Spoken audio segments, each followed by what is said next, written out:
আজকে দেখেন কি রান্না করব ভাবলাম আপনাদের সাথে একটু শেয়ার করি। আজকে আমাদের আলু ভর্তা, ডাল আছে, ডালও আপনাদের সাথে সব কিছুই দেখাবো। আর এটা ওলকপির চপ বানাবো, তার সাথে যা যা লাগে সেগুলো আমি বলবো। আজকে আমি আলু ভর্তা ডাল কেন খাচ্ছি, আমরা খ্রিস্টান, আজকে খ্রিস্টানদের অনেক বড় একটা দিন। আজকে বুধবার, সাই আশীর্বাদ হলো আমাদের যত খ্রিস্টান আছে বাংলাদেশে সবার জন্য, বিদেশে বাইরা সবার জন্য আজকে সেই বিশাল বড় একটা দিন। আজকের এই দিন থেকে আমাদের উপবাসের মাসটা আরম্ভ হলো। এই 41টা উপবাসের পরে আমাদের ইস্টার সানডে হয়। সেই ইস্টার সানডে তো আপনারা সবাই জানেন যে অনেক বড় করে হয়, বাংলাদেশে হয়, বিদেশে হয়, সারা জায়গায় হয়। তা আমাদের এই মাসে মাছ, মাংস, গোশ যে যত কম খাবে তার তত অনেক ভালো।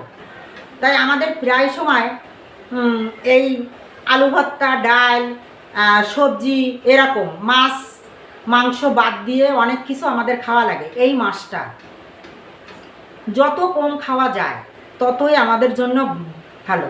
তাই আজকে আমি এই আলু ভর্তা, চপ আর ডাল ভাবলাম আপনাদের সাথে একটু শেয়ার করি। দেখেন এবারে আমি কি দিয়ে আলু ভর্তা বানাই আর এই চপটা আমি কি দিয়ে বানাই আপনাদের সাথে সব কিছু শেয়ার করব। দেখেন আমি আলু ভর্তা কী দিয়ে বানাই। আলু ভর্তা সবাই বানায়, সবাই তো কমন একটা জিনিস, আলু ভর্তা সবাই বানায়, ছোট বড় সবাই বানায়। তা আমি একটু কি দিয়ে বানাই আপনাদের সাথে শেয়ার করলাম এই কারণে। আপনারা দেখেন আমি কি দিয়ে বানাই আলু ভর্তাটা। এই যে পেঁয়াজটা নিয়ে আসছি, দেখেন এটা আমি ভাজে নিয়ে আসছি। তা কিন্তু এটা ফেরেস্তা হয়নি, একটু নরম নরম আছে হালকা। আর আছে শুকনো জলে নিয়ে আসছি ভেজে। আর থাক এতটুকু। এটা দিয়ে কি করব সবই দেখাচ্ছি। এখন আমি এর ভিতরে লবণ দেব,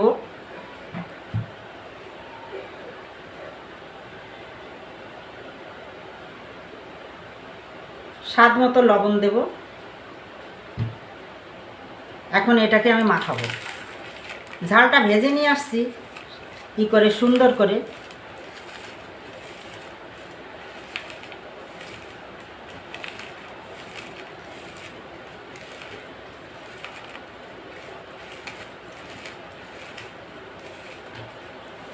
ঝালটা অনেকটা একটু ডলে নিতে হবে যাতে ভেঙে যায় সব। যদি আলু ভর্তার সাথে মিশে যায় তাহলে আলু ভর্তা আরও ভালো লাগে। এরকম ভেঙে নিতে হবে, অনেক সুন্দর করে ডলে নিতে হবে। এর সাথে পেঁয়াজটাও ডলতে হবে।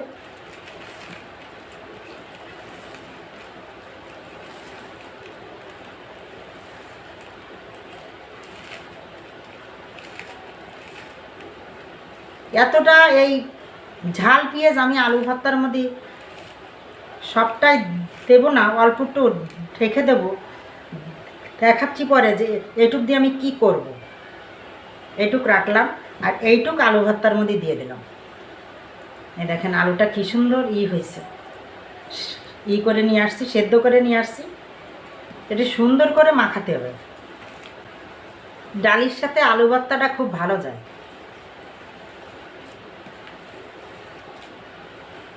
ডাল আলু ভর্তা কে না ভালোবাসে, সবাই ভালোবাসে। এত মজা ডাল আর আলু ভর্তা যে শোনে। দেখেন আমি এখন সরিষার তেল দেব, যতটুকু ভর্তা সেইভাবে দেবো। একটু তেলটা বেশি দিতে হয়।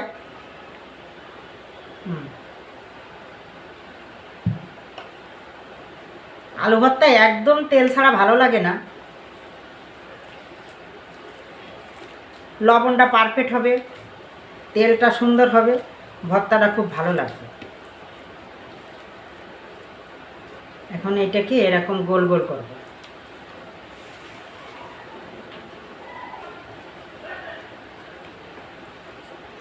এই যে হয়ে গেছে, এই যে ভর্তা বানানো হলো।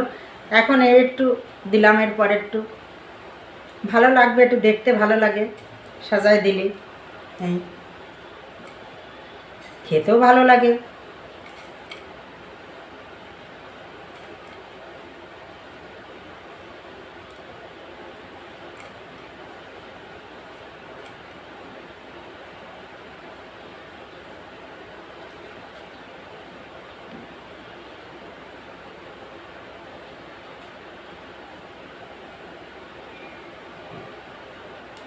শেষ, এখন শুধু খাবার পালা। আর এরপরে আমি চপ বানাবো, চপটা কি করে বানাবো সেটাও আপনার সাথে শেয়ার করব।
দেখেন, এবারে আমি চপ বানাবো, এর মধ্যে দুটো আলু দেব।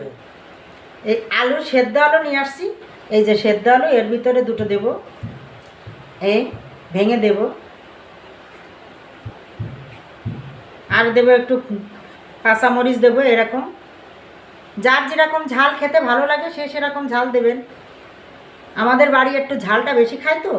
আর সেই যে মাখায় রাখেছিলাম ওইটা দেবো।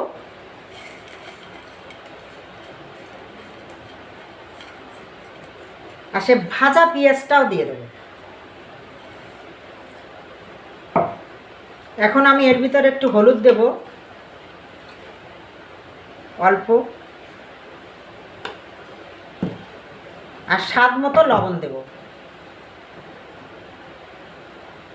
এই যে আর একটু দেব। হ্যাঁ, আর দেব হচ্ছে বেসন। আমি এইটা একটু মাখাই নিই, তারপরে ওর ভিতরে বেসন দিয়ে মাখাবো।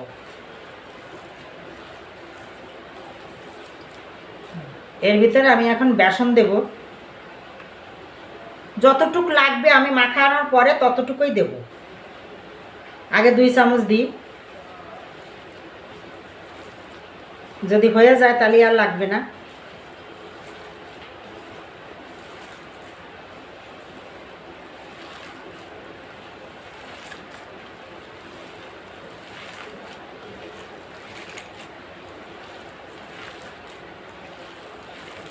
আর একটু লাগবে, হয় নাই।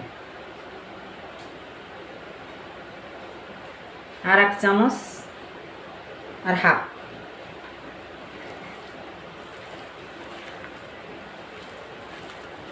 জল দেওয়া লাগেনি, সবজি চপ তো, ওতে যে জল ছিল তাতেই হয়ে গেছে, একটুও জল লাগেনি।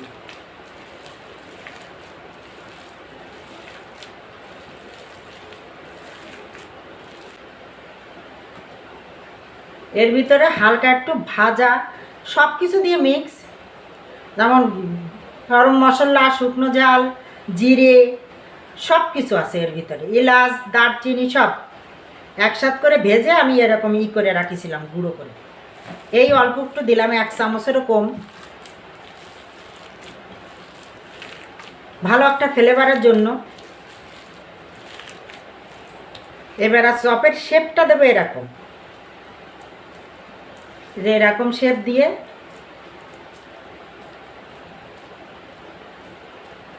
এরকম হবে, গোল হবে, এই হাতে করে নিয়ে এরকম একটু গোল হবে, এইভাবে নিয়ে দুটো বানায় দেখাচ্ছি।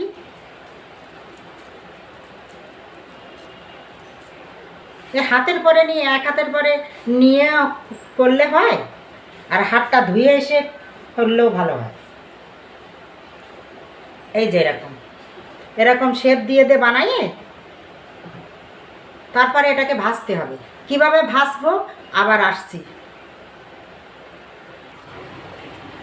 এই যে দেখেন ডাল ফুটতে দিছিলাম, এতক্ষণ ফুটিছে, ফুটা হয়ে গেছে, গলে একদম সুন্দর করে গলিছে। এখন আমি চামচতে ঘুটাই নেব। ডালটা যত ঘুটাবেন মানে মিক্স করবেন তত ডালের স্বাদ বেশি আসবে। ডাল যেন আস্ত না থাকে, এরকম সুন্দর করে ডলে ডলে ডলে ডলে ডালটারে ভালো করে ঘোটাতে হবে।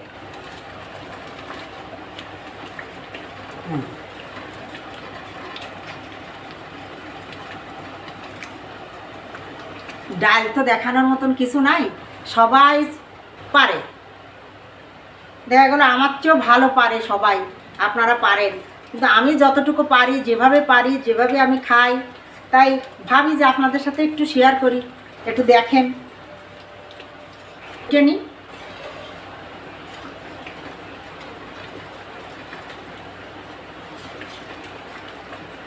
ডালটা ঘুরতে একটু সময় লাগবে, তো আস্তে আস্তে আস্তে আস্তে ঘুটে নিই। এই যে আমার ডাল ঘুটা হয়ে গেছে। এই এই এখন আমি মাপ মতন জল দিয়ে দেবো। ডালটা একটু ফুটুক, তারপরে আমি এটাকে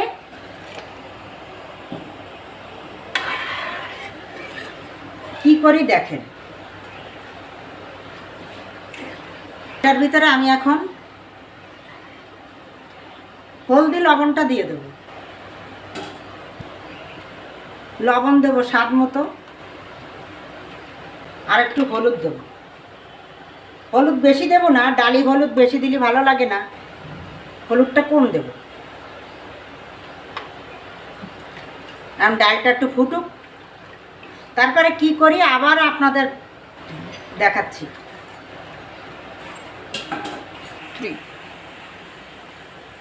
এবারে আমি ডালটা, আমাদের ভাষায় বলে ডালটাতে বাগার দেওয়া। ডালটা তেলে দেওয়া, বাগার দেওয়া একই জিনিস, কিন্তু আমরা বলি ডালটা বাগার দেব। তা আমি এখন এই ডালটা বাগারের জন্য কি কি লাগছে দেখেন। শুকনো জাল 4টে দিলাম, 2টা তেজপাতা দিলাম,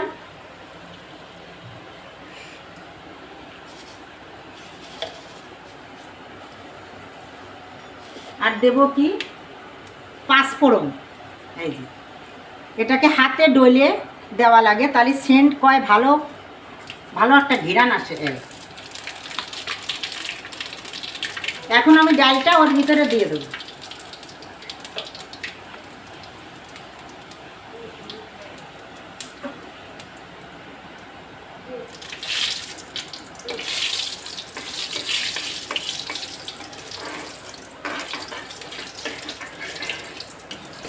পাগল, এবার আমি ডালটা দিয়ে দেবো।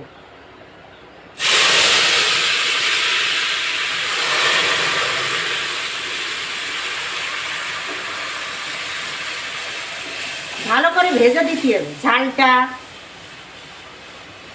5 ফোড়নটা না ভাজলে তো এর একটা ঘেরান আছে, এটা তো আসবে না।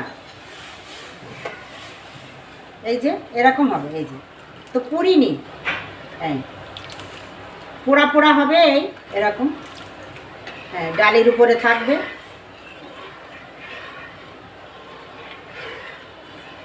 এই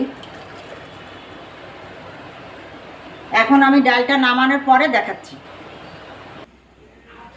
এই যে দেখেন সেই চপগুলো মাখাইছিলাম, সেই চপগুলো এখন আমি ভাজবো। যার যেরকম ভালো লাগে সেই সাইজ মতন দিলেই হবে।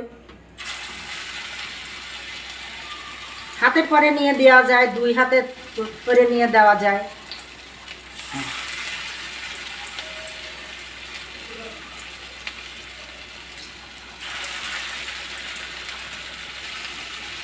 একটু বড় বড় দেওয়া যায়।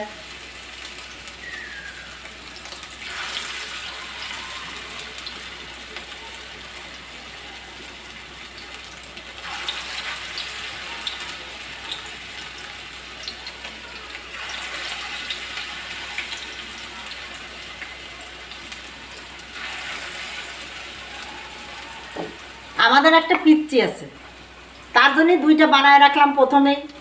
সে বড়টাই খাবে, ছোটটা খাবে না। এটা পরে ভাজবো আস্তে আস্তে। এই যে দেখেন, রান্না শেষ করে আসলাম। এই যে সে চপগুলো ভাজলাম, আলুটা ভর্তা করলাম, সবই আপনার সাথে শেয়ার করলাম। আর এটা হচ্ছে ডাল রান্নাম, 5 ফোড়নের ডাল। এই 5 ফোড়নের ডাল রানলি আমার ছেলে মেয়ে সবাই যে এত মজা করে খায়। আর এই আলু ভর্তা আমার মতো করে একদিনকার আপনারা সবাই রান্না করে খেয়ে দেখেন, কেমন লাগে আমাকে কমেন্টে জানাবেন।